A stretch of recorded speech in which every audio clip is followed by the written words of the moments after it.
ఉపాధి హామీ పథకం మాటలు చేతలుగా కార్యరూపం దాల్చడం అన్నటువంటిది ఏమన్నా ప్రారంభమైందా? జస్ట్ ఒకసారి పవన్ కళ్యాణ్ చంద్రబాబు సమీక్షించుకుని ప్రజలకి చెప్తే బాగుంటుంది. విపక్షాల్లో ఉన్నప్పుడు ఒక దంపుడు ఉపన్యాసాలు, అధికార పక్షంలోకి వచ్చిన తర్వాత అది పట్టకపోతే కేంద్రం ఇచ్చిన గిఫ్ట్ వృధా అయిపోతుంది. ఉపాధి హామీ అనేటటువంటి పథకం ఏంటి? పని లేని వాళ్ళకి పని కల్పించడం. ప్రతి ఏడాది సీజనల్గా ఉండేటటువంటి పని కాకుండా, ఇప్పుడు ఫర్ ఎగ్జాంపుల్ నాట్లు, కోతలు ఇట్లాంటి ఉన్నప్పుడు ఉపాధి హామీ అక్కర్లేదు.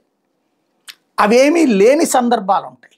లైక్ ఎండాకాలంలో, లేదంటే కనుక కొన్నిసార్లు ఈ పంట మార్పిడుల సందర్భంలో కొన్ని ప్రాంతాల్లో ఒక పంటే పండుతుంది, అక్కడ మిగతా టైంలో సమస్య. అలాగే భవన నిర్మాణాల పనులు లేనప్పుడు వాళ్ళు ఖాళీగా ఉంటారు. అట్లాంటప్పుడు ఉపాధి హామీ కింద 250 రూపాయలు ఇచ్చి, ఇప్పుడు 300 అనుకుంటా, పని చేయించుకునేటటువంటి.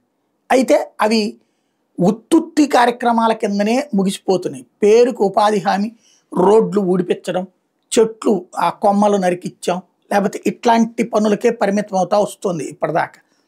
దాన్ని వ్యవసాయానికి అనుసంధానం చేస్తామన్నటువంటి ఉపన్యాసాలు ఇచ్చింది పవన్ కళ్యాణ్. నేను ఇంతకుముందు కూడా మాట్లాడాను, అది చాలా అద్భుతమైనటువంటి ఆలోచన. రైతుకి కనుక ఈ ఉపాధి హామీ కూలీలను అటాచ్ చేసేస్తే రైతు ఇంకో 250 రూపాయలు కూలీ పెట్టేసుకుని చేసుకోవచ్చు. ఇప్పుడు రైతు దగ్గర 500 నుంచి 700 రూపాయలు వసూలు చేస్తున్నాడు ఉపాధి హామీ, అదే మామూలు కూలీలు, రైతు కూలీలు. అది భరించలేని భారం అవుతుంది రైతుకి.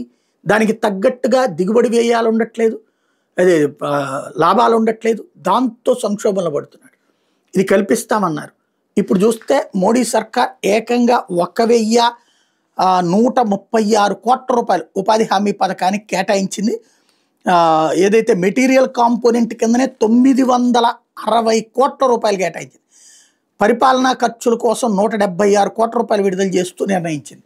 దీంతో బోలెడన్ని పనులు చేయించుకోవచ్చు రాష్ట్ర ప్రభుత్వం. మరి ఏమైనా చేపిస్తుందా లేదో చూడాలి.